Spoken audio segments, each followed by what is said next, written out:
We have retiring board members. And those who are here is Sarah Spence. Please stand.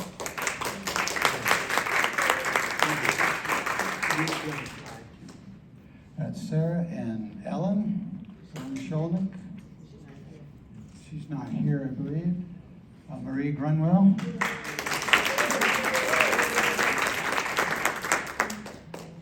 Okay, those three have been on the board for 6 years.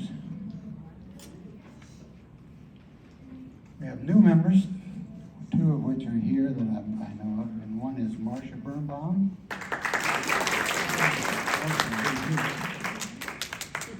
John Marsh. And Dee Sullivan, who isn't here.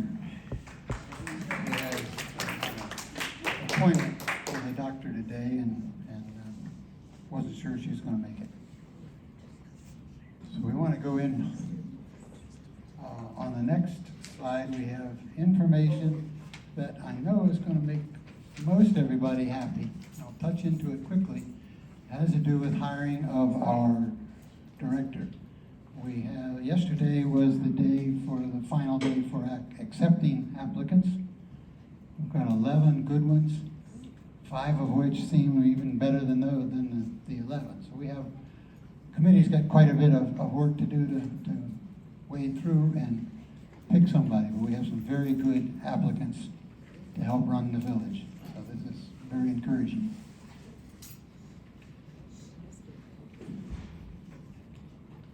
If I look out of balance, it's because I am. My nerves have not recovered yet, and I don't have all the balance I wish I had. Okay. Yeah, the next slide, Kim. Oops, there's the people. There we go. Yep. There we go. Now we're into the accomplishments for 2022. That's strategic plan development, where we got high-level goals and achievements, which started and is working. Survey responses helped successful GMH, senior housing option programs, monthly newsletter, including large print for some. So we made look at the pods successfulness by surveys. They're getting better.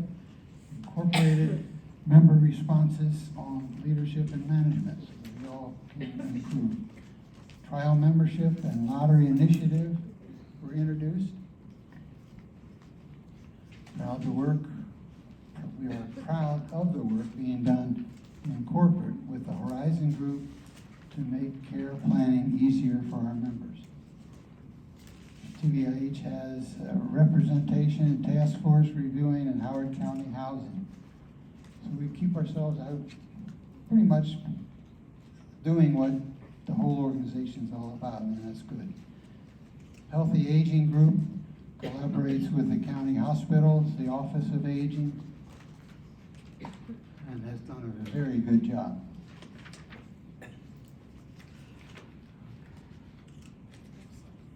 All right, Kim. Tax credit. The tax credit increase property tax value. What am I doing?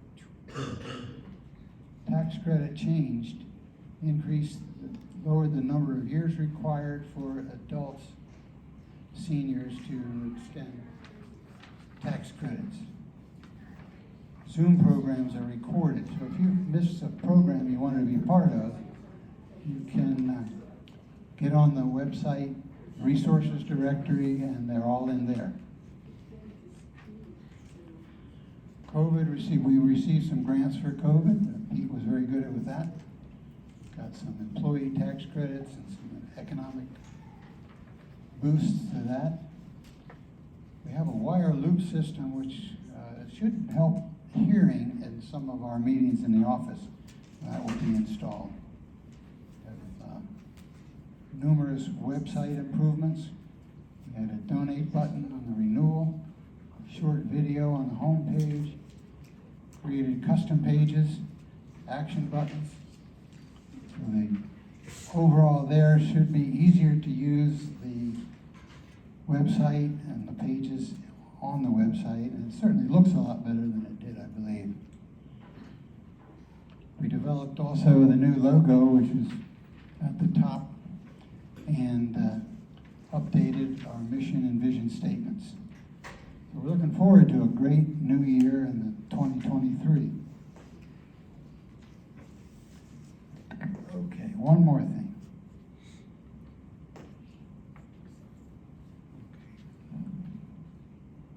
T-shirts. I know Kathy Marinelli was working on T-shirts, and she's got a bunch of information. What we'd like to do is find out, see how many people want them, check with her. You can see we have different colors. We've got the logo, or the new logo on them. When Kim did them a number of years ago, it seemed to be very nice. Kathy's worked out very well on this part of it, so it should be quite nice again. And those who want them, please see her. Kathy, you want to stand up so everybody can see where you are? Yeah, okay. We just would like to kind of get a feel for how many people might be interested, not being committed. They will probably run about $16. And so if you see me afterwards and say, yeah, I think I might be interested, it is not a commitment at this point, because depending on how many people sign up, the price goes down. The more shirts you order, the price gets less. But I'd say give about $16. What is the material, Kathy? It's going to be a cotton blend mix. Only those colors? No, those were the ones the sample. So again, if you were interested, Nightmare Graphics has a whole variety of different colors. But anyway, if you see me afterwards, I'd really appreciate it. Okay, thank you, Kathy. It says the village in Howard and aging. It's our aging better motto. Yeah, it's our motto. Yeah. Aging better together. Okay. Okay. That'll Thank be you. good. Thanks, Kathy. All right, well, that brings my end, thank goodness. It's up to Pete next, thanks. That's my end. Hi. So let me bring you up to date on where we are financially, and I'll stay on this slide for a couple minutes. We've got the proverbial good news, bad news type scenario. Good news is that financially right now we are in excellent shape. We have $100,000 in the bank, which is our active checking accounts, and we have another $64,000 in reserves. So right now we have $164,000 in hand. Longer term, we've got some challenges. As I go through the budget, you'll see that we have expect in 2023 to bring in $80,000, and that we expect with the financial director being hired, that we will have expenses of $115,000. Now you may recall from your college calculus that $115,000 is more than $80,000. So we are going to be tapping into reserves. The purpose of going to the executive director concept is that we are expecting that individual will become very active in working with the village and with the community to work with local businesses and help us more with grants, so that the idea is that the executive director will be serving a major function in the fundraising area. So we're going to look at, for a second, our village income by source. I'm going to just basically say we've got $80,000 in carry-in from the prior year. It's actually somewhat higher than that. But if you look at the different sources of income, we're going to bring in, I mentioned that we're going to bring in about $80,000. It's a little, maybe a couple bucks less than that, but essentially that's what it is. We are hopeful that we may be able to do a little bit better than projected in grants. So we're going to be looking into that. And as I said, once we get an executive director, we hope that individual will be working with the business community, and that we can start tapping into greater resources from that. So the next slide, please.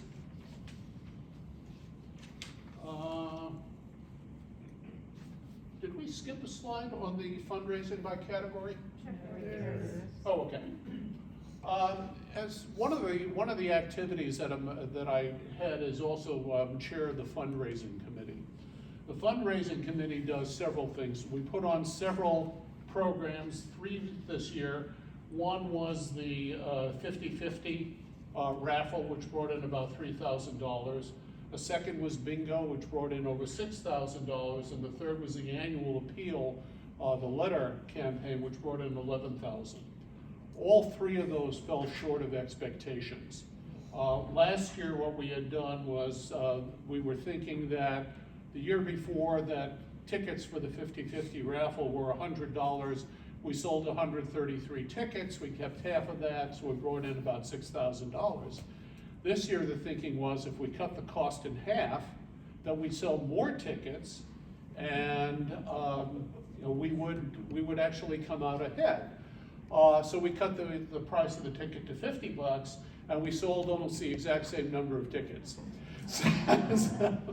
So that was a gamble that didn't pay off. The second in the bingo event was the year before, or the last year when we did bingo, we had brought in close to $10,000.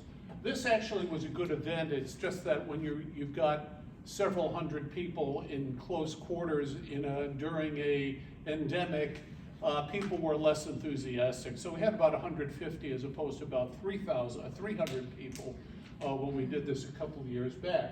So the $6,100 was actually good. And next year, if we repeat that again, we would expect to bring in more. The third, which was a disappointment, was the annual appeal. We had hoped to raise about $15,000 from the membership. We brought in just under $11,000. I don't know why that is. The year before, we brought in over $12,000. So there's actually a reduction of what we got last year, and fewer of our members actually contributed than the year before. So this coming year, the fundraising committee has its work cut out for it. We need people to volunteer to work with us. And we have, I think Marie handed me a list of folks that were potentially interested in working with fundraising. I haven't followed up yet on that because I literally was globetrotting through most of the autumn. So I'm back now, and so if you start getting calls from me to see whether or not you're interested in fundraising, I hope you will be considered in that. We need new blood, we need bodies, we need new ideas about what to do with fundraising. Because fundraising is a critical part, it's the mother's milk of any major nonprofit organization. And we hope to, basically get into that in a larger way. So did we pass the last slide? Okay. Village expenses, you're going to see this is what we're looking to say, $115,000, as you can see, almost $80,000 of that is payroll. We're looking to hire an executive director, and we're looking to expand the number of hours for Sarah, who works on a number of different projects for us, but predominantly on setting up Zoom and working on websites, that kind of thing. So that's pretty much what I got. As I say, I think we're in good shape right now. We've got some challenges ahead of us. We need the membership to work with us so that hopefully we're going to be around for many, many years to come. That's it.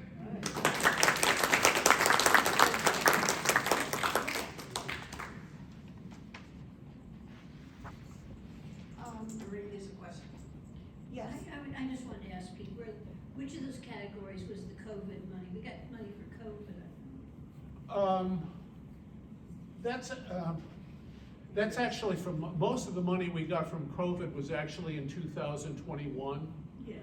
We had several sources. We had something called the EIDL, which was an advance of a loan, which is supposed to convert into a grant. We had 2 tranches of the Paycheck Protection Program, and we had some additional money coming in both from the state and from the county. So we actually, and as well as something called the employer, having a senior moment. It was a tax credit based upon our payroll, and it basically reimbursed us for a significant sum of money. In point of fact, the Treasury still owes us $10,000 on that.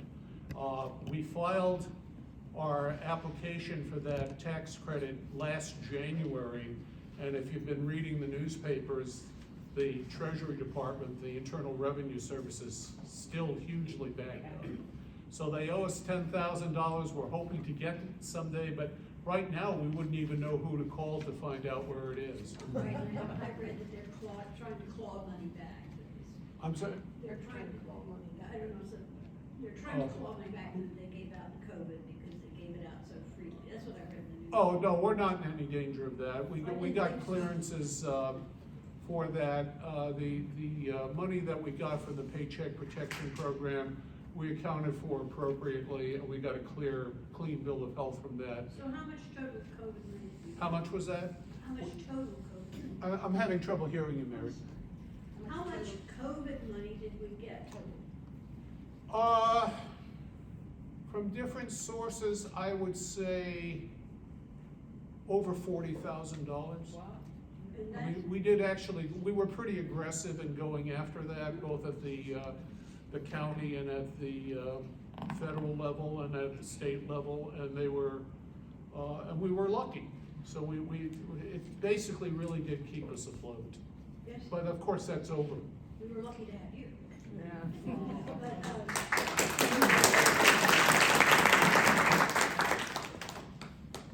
And which slot did you put that in? Which slot? It was in 2020. It's not really on there, It's in because it was 2021. actually, most of that activity occurred in 2021. A couple of the checks came in 2022, but that's not really reflected in those slides. Okay. Thank you. We're gonna have a question and answer afterwards, but, okay. So, I guess, what I'd like to say is, we have some testimonials, and the very first one that we're gonna have a few words to speak about what TVIH has done for her is Jane Dustin. Jane has been a member since 2018, and, she's gonna stay at her table and say a few words.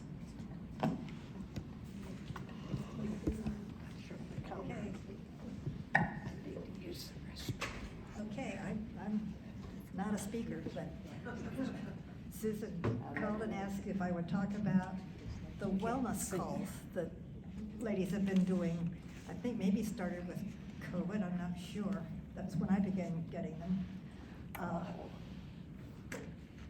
It taught me, I have audio caller ID on my home phone.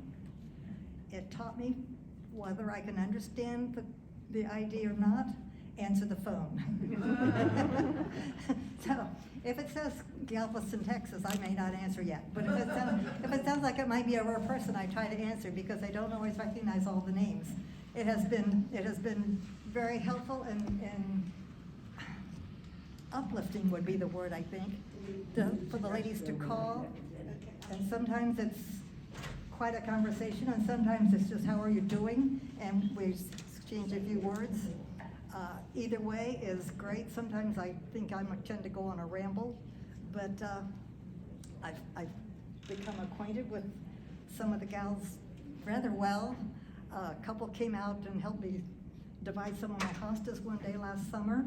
Was terrific and a lot of fun. And a couple of others talked to me about audiobooks and make suggestions of new titles and new authors I might not find otherwise. It's just been something I look forward to. Just short visits here and there with people I might not have contact otherwise. And I appreciate it very much. It's a terrific program. Thank you.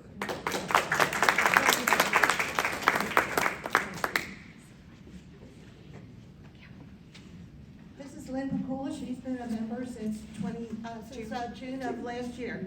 So, here she's gonna say a few words. Okay, I'm gonna try to speak loud, so everybody can hear me. Yeah, last June, my husband, this is better? Closer, better? Radio Maybe. So, and I got some notes so I could remember everything. So in June, Gary and I joined. We have a mutual friend who many of you may know, Fred Butt, and he highly recommended it. So we had Kim Sherman come over to our house and we signed up right away. And we were able to go to a couple of social events, but mainly I needed it for transportation. I needed help. I needed rides to Johns Hopkins for treatment. And I was told, well, not many people really want to drive that far. But I signed up and I had it filled right away. And I was so deeply touched that you all would, do something like that. And it really helped tremendously. So I'm so grateful. Looking forward to coming to social events, getting better and giving back. And many, many wonderful people to meet here. Looking forward to it. Thank you. Our next office volunteer is Freudis Beckerman, and Freudis is anxious to come up front so she can speak. And she's been a member since 2018 as well, and an office volunteer since 2019. Thank you, Marie. Well, I was hoping there would be a podium, but there is not. So, anyway, I see a lot of familiar faces here today. However, to those I haven't met yet, my name is Freudis Beckerman. You can't hear, or is that better? Okay. Closer to my mouth. Okay. This is a little bit tricky. I joined the village in Howard 5 years ago, and it has been one of the best decisions I made in my entire life. The village has become my community, more important than my street and my neighborhood where I have lived for 54 years. I say that because I met so many incredible people and I have made some really good friends.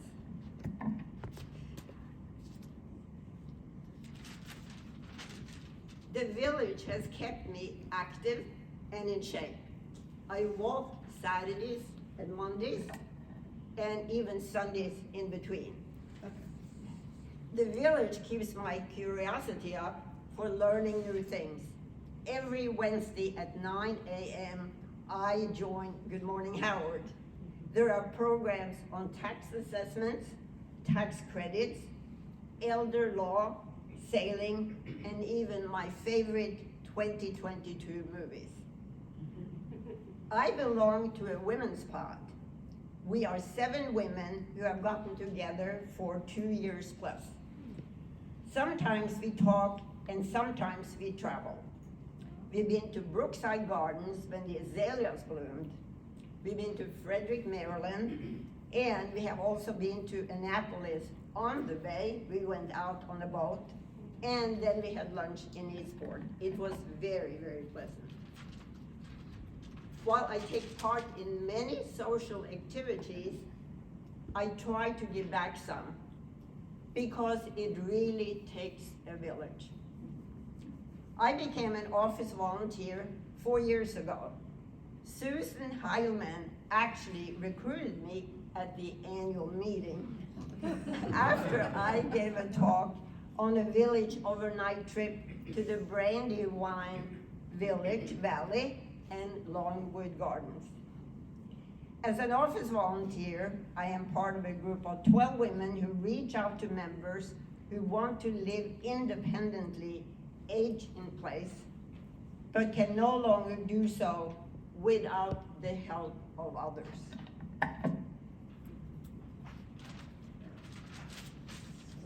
Every week, we connect with these members by making wellness calls. They tell us how they are doing and what they did since we last spoke. We discuss what they need help with, such as rides to medical appointments, physical therapy. Do they need groceries or prescriptions picked up? Some are getting rides to the Bain Center for meetings and exercise classes. We register them for village events. A few may get friendly visits. Some just want to talk to feel less isolated.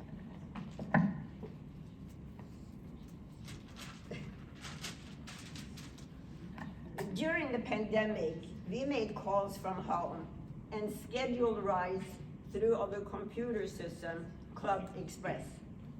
This was a very important time to stay connected because we were all isolated. These days, we connect with members from our office in Stevens Forest. Here we serve as receptionists to the entire village, taking calls for rides or anything that has to do with village issues. Of course, we get calls from the outside as well.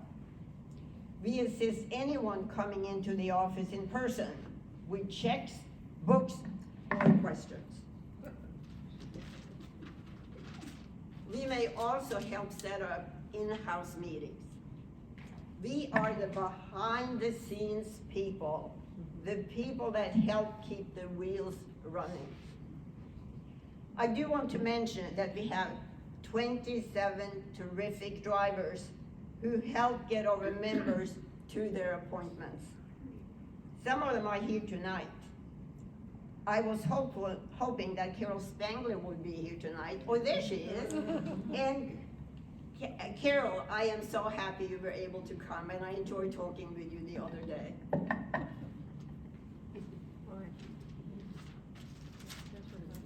I would now like to recognize and give recognition to a few quote villagers. I met Lynn Pecula and her husband Gary at Fran Lorenzi's backyard social last summer. I met them again at a backyard social that I had a few weeks later. I think they enjoyed it, and it was such a positive introduction to the village.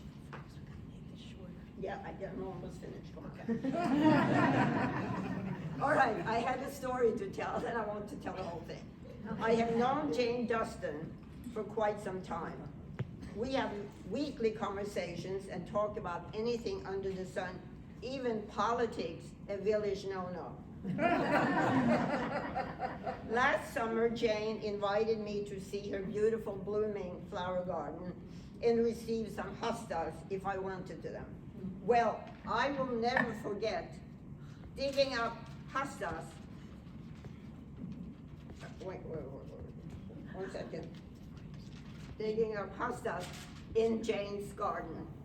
As you know, it takes a lot of strength to dig up hostas. As an elderly person, I don't have a lot of strength left. They did finally come up, and I have 4 new hostas growing in my garden. Last but not least, I want to give credit to Susan Hellman and Marie Grunwell, who are the managers we report to.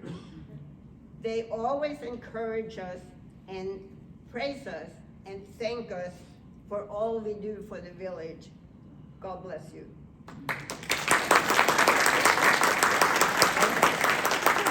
For those of you who don't know Susan and Marie, they are 2 unusually capable and dedicated individuals who have been with the village since the inception.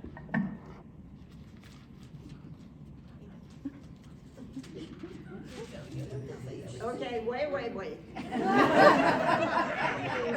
They are hard-working members who formulate procedures, writing, and put it into action. From my perspective, the village would be nowhere without Susan and Marie. They are both irreplaceable.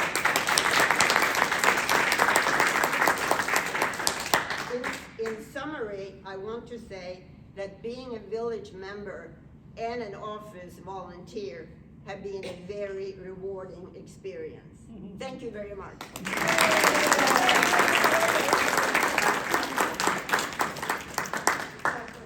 I'm glad that Freudis and Jane and Lynn spoke and told their stories about the village.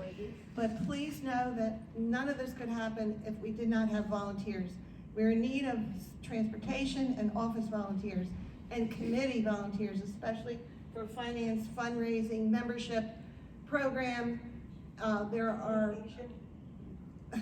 Communication. and communication and outreach and the newsletter. There are forms on the table, if anybody's interested. On the front, it's you can put your name and contact information, and on the back, it tells you exactly what those committees comprise of and what they require you to do. So if you're interested, and fill out one with one of those pencils that says the Village in Howard, we very much appreciate it. Also, I want to recommend or commend our transportation volunteers. They put in almost 7,000 miles they drove during 2022. That's a lot of mileage to help others. Also, our service volunteers put in over 1,600 hours of service to help our members. And the committees themselves, and the administration, the committees that I mentioned, they put in over 5,000 volunteer hours, all because they feel like this is worthwhile. And if you feel like the village is worthwhile, you are also stakeholders. Every member is a stakeholder. So please consider volunteering a few hours. You don't have to do a whole lot. There are very few things that you can do that would only take a couple of hours a month. If you would make a few phone calls to someone and just talk to them, or just a note of thinking of you notes, or helping us send out the newsletter for people who don't have computers. It's not a whole lot to ask. It's just, and it would make you feel better. Every time we help others, you derive something from it. So please think about it. We absolutely need more volunteers. And since we have a number of volunteers here, I'd like you to raise your hand, and so we can acknowledge you and give you a hand. So can you please raise your hand or stand so we know how many volunteers are here? Thank you very, very, very much. Okay, and in summation, which is the next slide, if you can read that, I just want to emphasize the fact that unless more members are willing to stand up and raise their hand, everything, the success that the village has is not a guarantee. So keep that in mind. In the next slide, we have an activity for each of the members here.